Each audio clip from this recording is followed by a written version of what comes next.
Donc, on observe Baldur's Gate, Vox Machina, et Le Seigneur des Anneaux, bien entendu. Qu'est-ce qui vous fait tant triper dans le fait d'avoir des cicatrices partout, de pogner plein de maladies, puis surtout de pisser dans des pots de chambre? Je suis au Comic-Con de Laval, l'édition 2025, et pour ce Bear With Me, aujourd'hui, je suis avec Morrigan et Juniper. On est un clap pour commencer. Parfait.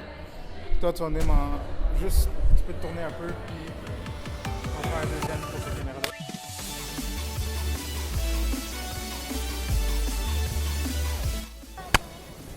Ça va être parfait. Depuis quand vous faites du cosplay? Et qu'est-ce qui vous a amené à faire du cosplay, mais surtout, qu'est-ce qui vous a amené à faire du cosplay ensemble? Bien, au fond, j'ai fait mon premier cosplay dans les années à peu près 2009-2010. Après ça, j'en ai pas fait pendant un certain temps, puis j'ai recommencé vers à peu près 2015, beaucoup plus assidûment dans les dernières années. On a décidé de faire du cosplay ensemble parce qu'on on était amis depuis plus de 25 ans, donc ça a juste été naturel. Puis les deux, on fait du crafting, fait que, puis on a les mêmes idées, puis on aime les mêmes choses. Fait que naturellement, on s'est juste lancé après ça dans des duos. Quand on aimait exactement les mêmes personnages. D'ailleurs, on va en revenir à cette question de duo. Dans le fond, comme on se connaît depuis longtemps, c'est facile, on se fait confiance. Donc pour le cosplay, sur scène, c'est vraiment super agréable là, parce qu'on se fait vraiment confiance. C'est quoi votre plus gros projet en termes de temps et d'argent? Et jusqu'à maintenant, au fond, j'ai présenté fin de semaine dernière à Animé Ottawa un personnage en duo du film Pogno des studios Ghibli. Ça a été mon plus gros personnage. Ça a pris un peu plus de 4 mois à faire. Là. J'ai une très grande robe avec une quantité phénoménale de perlage, de choses cousues à la main, de la tulle qui est toute arrangée pour faire de l'eau. J'ai une très, très grande traîne avec une structure interne, la perruque. Il y a beaucoup, beaucoup de choses dessus. Donc, le temps, c'est un peu dur à dire parce que j'en fais un petit peu à chaque soir quand je confectionne. Donc, ça s'est étalé sur 4 mois à plusieurs soirées dans la semaine, plus les fins de semaine. Là. Donc, peut-être un petit peu moins de 200 heures en tout. Côté monétaire, je ne calcule pas non plus parce que ça fait peur à un moment donné, tout ce qu'on met dedans.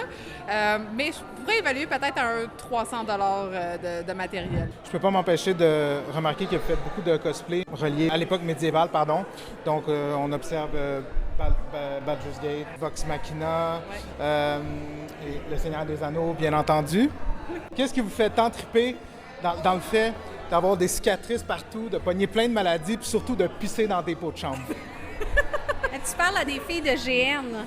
Oui. Donc, nous autres, les grandeurs nature, on en a fait pendant 20 ans. Donc, à comparer de ça, les conventions, c'est beaucoup plus propre. On a juste l'apparence de... On est habitué d'être dans le bois, qu'il nous pleut dessus, qu'on se fait dévorer par des moustiques, qu'on va dans des toilettes chimiques, qu'on dort dans des tentes. Donc, c'est rien de nouveau, on est juste habitué. Fait que maintenant, on peut être belle en convention. Vous vous promenez en forêt? Vous faites face à un ours? Est-ce que vous figez? Est-ce que vous fuyez? Ou est-ce que vous vous défendez? Mais selon votre personnage. L'ours, il est mort. Selon mon personnage, l'ours, il est mort. C'est sûr que je m'entends avec l'ours, je le séduis. Je le mets de mon côté, c'est le prince des fées, il parle à la nature, donc c'est sûr qu'on se comprend. Puis en plus, j'ai déjà fait Alcine, fait que c'est sûr qu'on se comprend en termes d'ours. Fait que voilà, pour Baldur's Gate.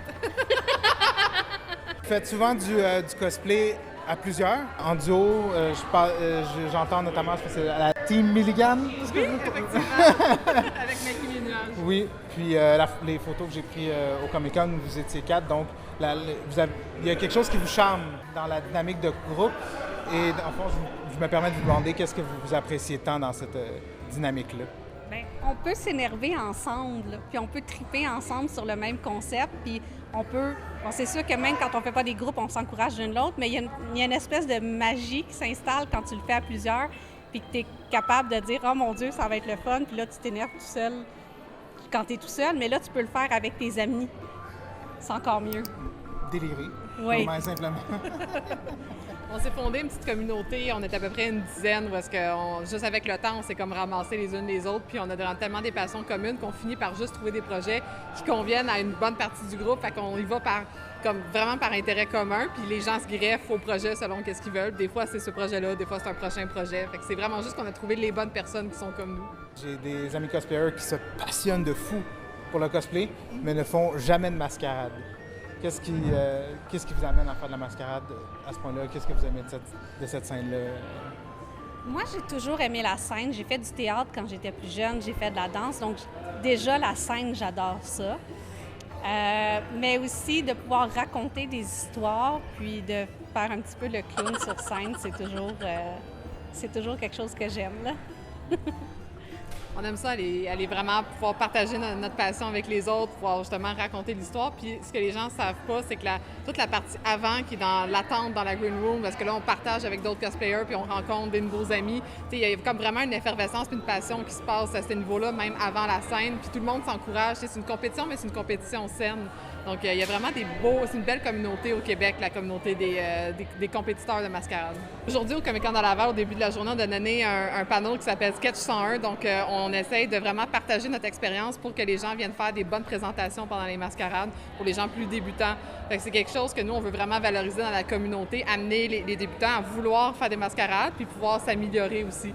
Donc, c'est vraiment notre but et notre participation. Donc, on donne des panneaux, on encourage des gens, on donne des conseils, on parle avec du monde dans les conventions.